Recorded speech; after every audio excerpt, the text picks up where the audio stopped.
Hello and welcome. A question for you. Do you consider yourself a lucky person?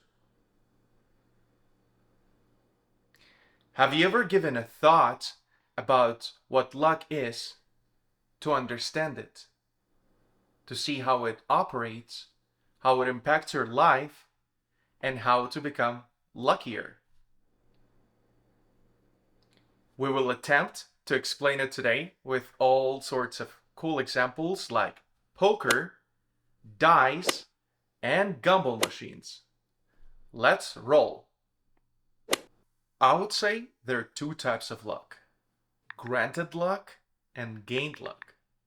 For granted luck, or for things granted by luck, I would add here the fact that you were born. There's a really low statistical probability that you would be born, and you were lucky to be alive. The other thing is the place and the country you were born in. If you were born in a first world country where there's a lot of opportunity, or you were born in a third world country when there's no tap water and running water, and there's a possibility that you would never learn how to read and would have the opportunity to get proper education and physical medical treatment that you would require at some point in life. There are other factors like health, and physique, let's say, or genetics that you were born with. Maybe you were lucky to be tall or meant to be tall, and that way you would be more competitive in volleyball or basketball. And some people weren't lucky to be born that height and or to grow into that height with things that they do, where there's some little factor where you can of course influence that, but not as much as you would like it to.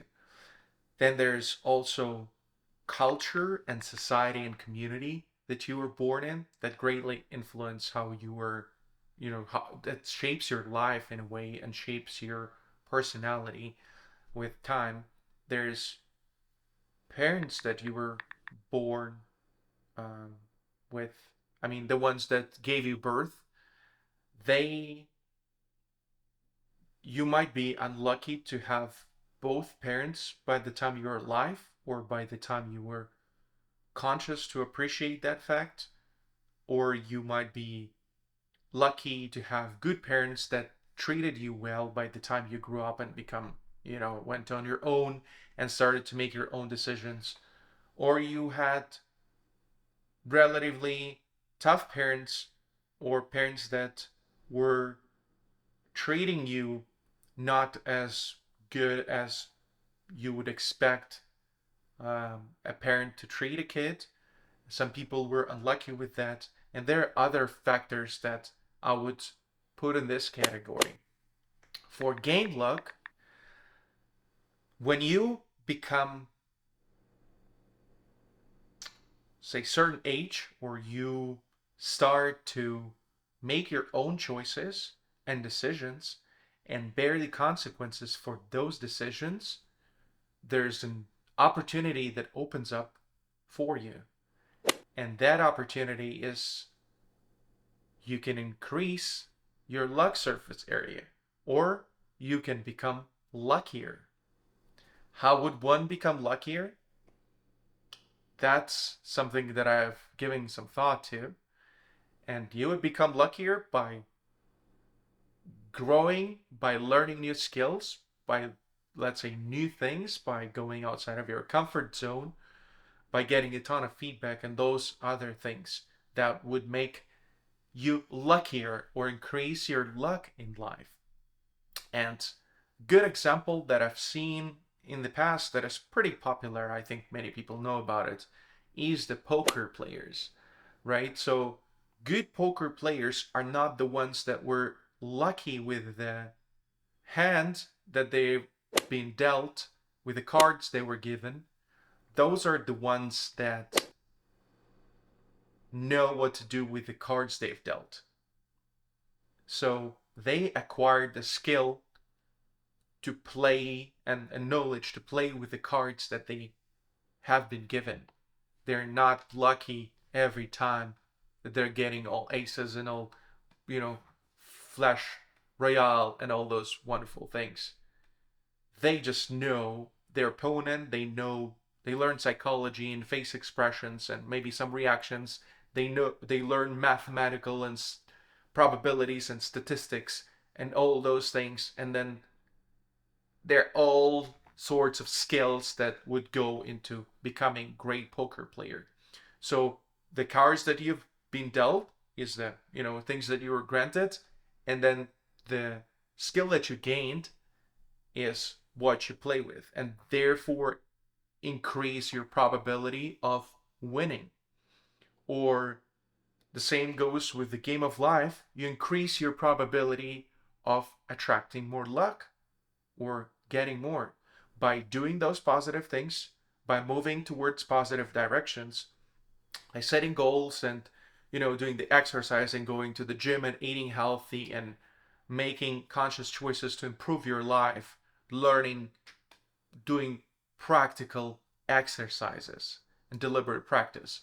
All those things would increase your luck surface area by little, just a little bit.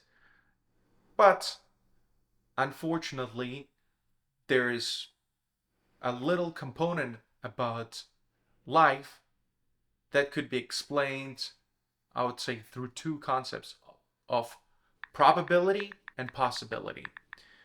So by doing things, you increase your luck surface area, you increase your probability of getting what you want or of luck falling onto that area. But there's always a possibility that things would go really, really wrong, or they would turn opposite from what you expected. Because the game of inputs and outputs in life is not the same as mathematical equations where there is an equal sign and there's something that equals something and there's outcome. In life, that there's no such thing. So you do something, you do a lot of input that of course increases your probability of getting certain output by a lot, and that's why you should do that. But there's always a possibility that something would go wrong, and that's okay. You accept that possibility. There's a possibility that, you know, you walk and the car hits you and it changes your life forever, or it ends your life. So there's always that little possibility of something happening in life that disrupts everything that you've been doing completely. And then even though you increase that luck probability, it doesn't guarantee anything. But that's your only bet. That's your best choice. What else would you do? You would work on that. I've done some sales on the phone in the past for a stretch of time. And here's a cool example that I heard from Alex Hermosi. And it goes like this. Imagine two people, both are salesmen, you and your colleague, are given a many-sided die. One side on each die is green. The other sides are red. The catch is, nobody knows how many sides each die has. One of you is given a 20-sided die, the other one of you is given a 200-sided die. The rules of the game are simple. If you roll a die and you hit red, you can pick up a die and roll again. If you hit green, you make a sale. Each time you hit green, your die shrinks aside. So the probability of you hitting green increases over time for the next rolls. And so the game begins. And so you start to play the game, and you look around, and you realize that this game has been played for a long time, for many, many years. And some people have been playing this game for 30 years, and some have been playing this game for 10 years, but you don't know.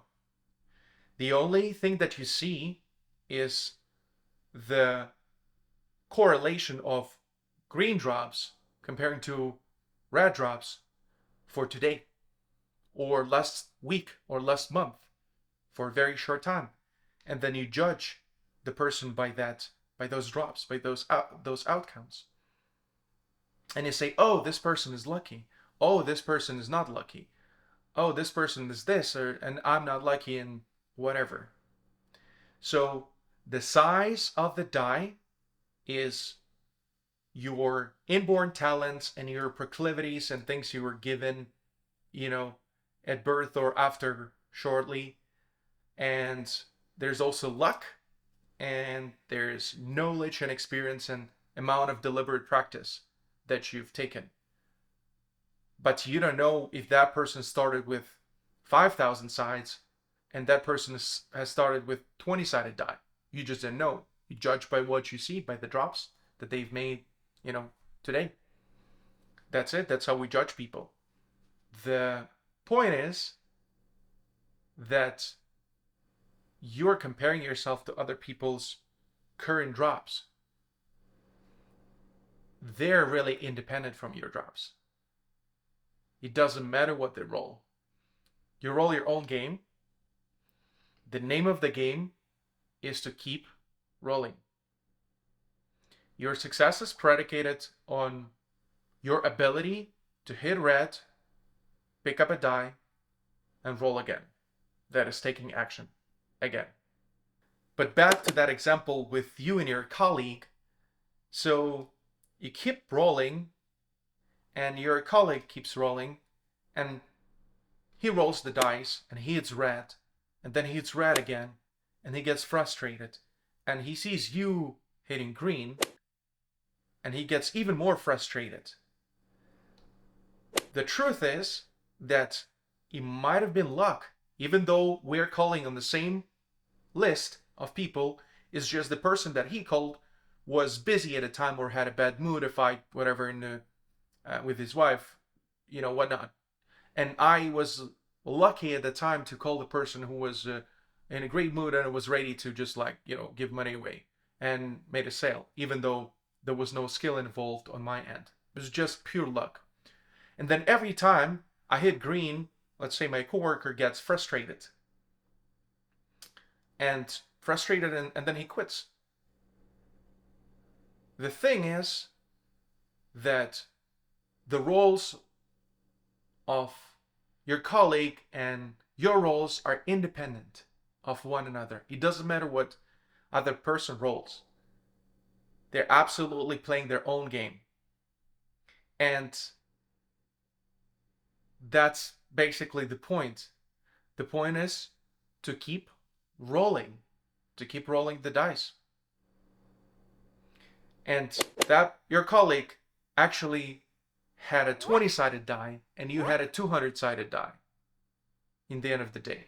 It's just he never discovered that. You quit. Right?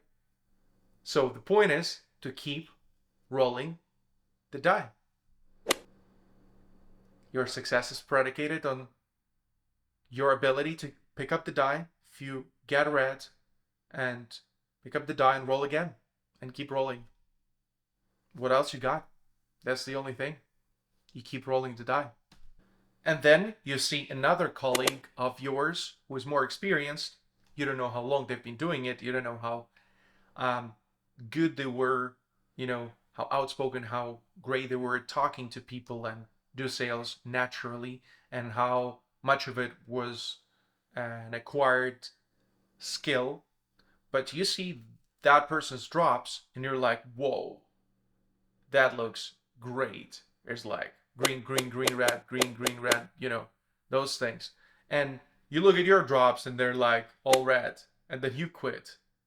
It doesn't matter what drops other person has. You don't know how big of a die they had when they started. You don't know how big of a die they have right now. Your only job is to pick up a die and keep rolling. Keep playing the game. hard work and deliberate practice negates luck. The more you roll the dice, the more action you take and perform deliberate practice, the better you get at it. Then your die decreases, your chances increase. And that's a good concept to understand.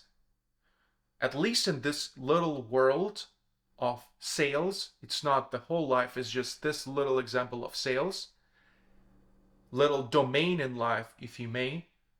That's how you can become luckier in this domain, in this specific field, in this profession. You put in the work and you become luckier. That one is a good example. But for a specific domain, for a certain area, how about the whole life? How to explain the whole luck concept on a big scale of life? One of the most comprehensive and visual examples for luck, I found it in the work of M.J. DeMarco, and he had this wonderful analogy of a Gumball machine that I thought about for a good while and have my own twist to it. And here's the analogy. Imagine this old school Gumball machine with all sorts of colors of the balls in it. And each color symbolizes something.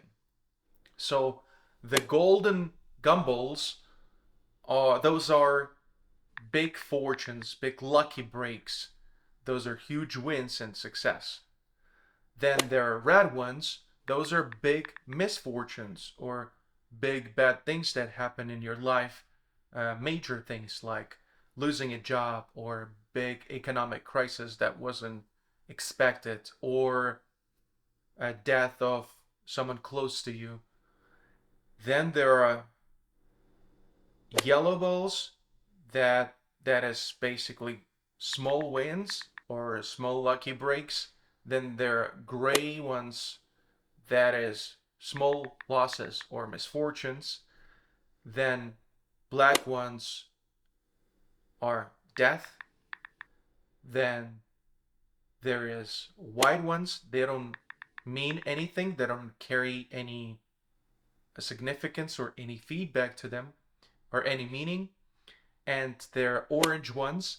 Those are little tells. Those are lessons and feedback that we get from life, so to say, or from action that we are performing. And each person's life is that little gumball machine that have all sorts of gumballs in it and all sorts of combinations of colors.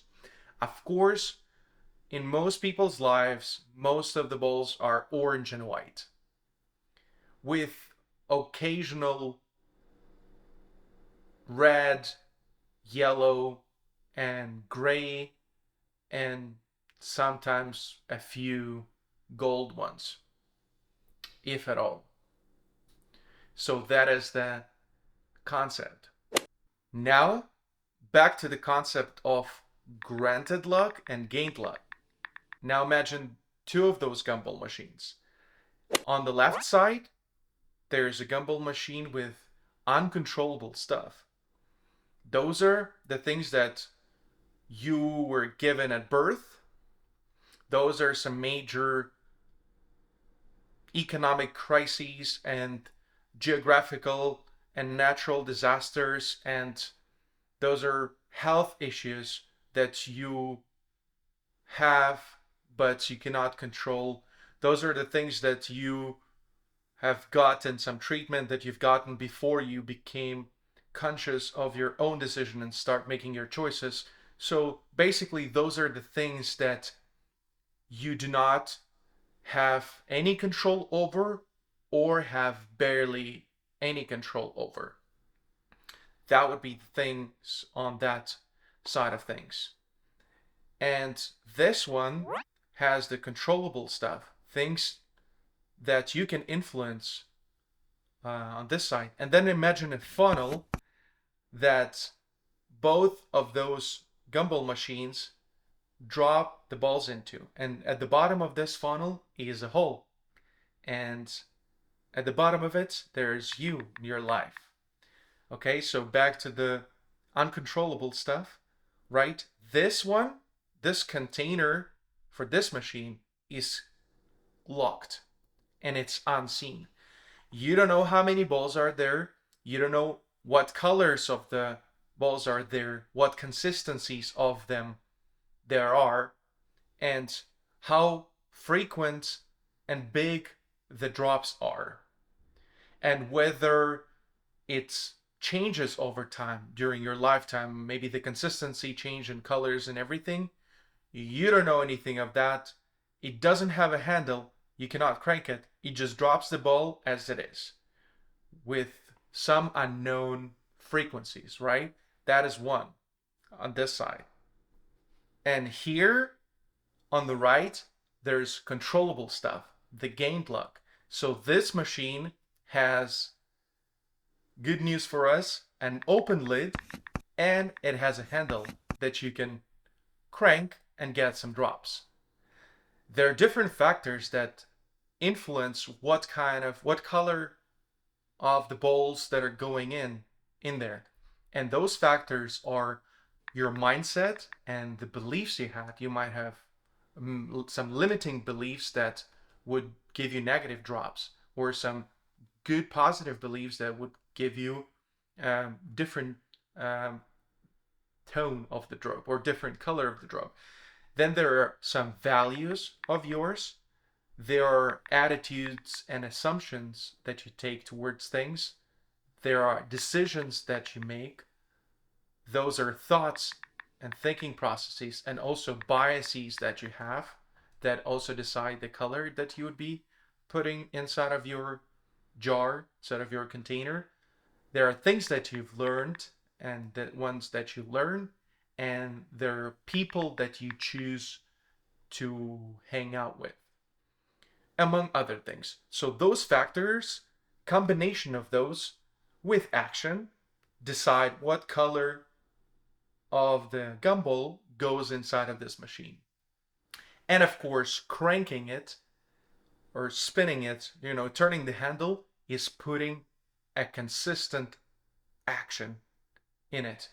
So that's basically action or deliberate practice. You deposit a coin and you spin it, so that's action. And that's the combination that would comprise what is inside of this jar.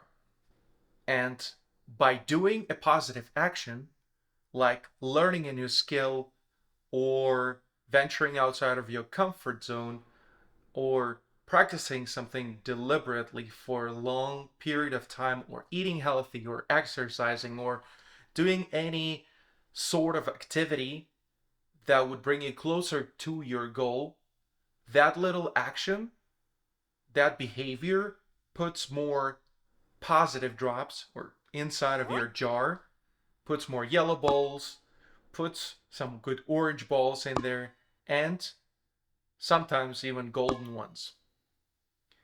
That, of course, does not guarantee that after you crank it, after you spin it, that the red ball is not going to drop, because it can. That's how life works. It might be just an unfortunate event that comes from this jar, or from this jar, that is unpredictable, and sometimes there are a couple of red ones that are coming your way. That is unfortunate, but that's how life is. And an important concept about it is that you take responsibility for whatever drop you have from whatever jar it's coming. It might not be your fault, but it's your responsibility. Response ability, your ability to respond. So whatever gumball you got, you take responsibility for the drop, and you try to act your best and take responsibility for what you've got. Try to get out of it, try to fix the situation, and that's your best bet. You focus on what already happened. You cannot control what happens to you or what kind of ball drop there is, but you can always learn to choose how to react to it, how to react to each situation and to each drop. So that's a major point or a major skill that a person would need to adapt or to learn in life, because there is no other alternative. You deal with what you've got and you squeeze the best out of it. Okay, when the orange Gumball drops, it contains a little tell, a slap in the face, a lesson, and feedback for you. A feedback on what you could have done better or what you can do better in the future. And it will give you little signals of how to put more orange and golden, ideally, and yellow balls inside of your jar, inside of your container. And it'll also tell you, if you listen to it, how to spin more effectively, how to crank that handle so you can get more positive drops. So those are the things to listen to. And listen to the white drops, because even though they're not carrying any feedback essentially, but the absence of a feedback is also a good tell. So listen to that too and see how that can be done, how the things can be improved. Another thing is that some people go as far as believing that this whole jar, this whole machine does not exist. Okay? That everything is determined in life, person that cannot control anything, everything is fate and everyone is doomed, or everything is already predisposed, right? Or determined, if you will. Those are more deterministic points of view. And some people go as far as believing that this does not exist, or at least they acknowledge that this exists, but they don't care.